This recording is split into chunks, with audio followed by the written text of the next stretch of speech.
Tense মানে কি? Tense মানে এই সময়েরই কি কয়? কাল বলে। কি বলে? কাল। কাল বলতে পারে, কিন্তু কাল কি এটা জানো না? হ্যাঁ, আমরা অতীত কাল, বর্তমান কাল, ভবিষ্যৎ কাল বলি, এগুলা কিসের? সময়ের। তাহলে এখন টেন্স অর্থ হচ্ছে সময় অথবা কাল। টেন্স কত প্রকার? টেন্স দুই ভাগে ভাগ করে। প্রকারগুলোকে কয় ভাগে ভাগ করা হয়? দুই ভাগে। প্রধানত কি? প্রধানত কত প্রকার? প্রধানত তিন প্রকার। প্রধানত এই দেখো, টেন্স প্রধানত কত প্রকার? আর সর্বমোট কত প্রকার?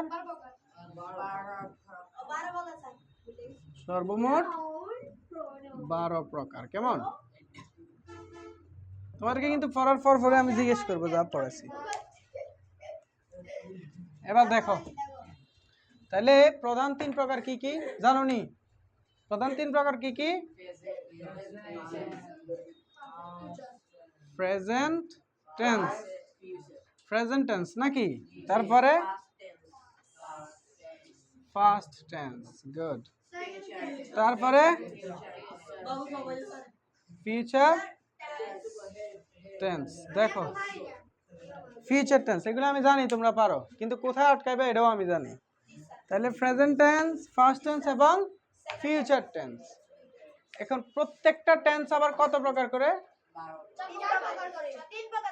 প্রত্যেকটা 4 প্রকার করে। কয় প্রকার? তাহলে আমরা শুধু শুধু শিখবো কি? ইনডেফিনিট। কি কি শিখবো? শাবাশ। ইনডেফিনিট, তারপরে কন্টিনিউয়াস, তারপরে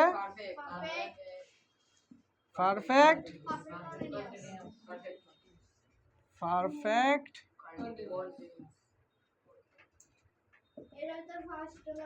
কন্টিনিউয়াস।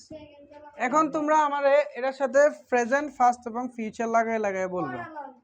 হ্যাঁ অবশ্যই, প্রেজেন্ট, ফার্স্ট এবং ফিউচার।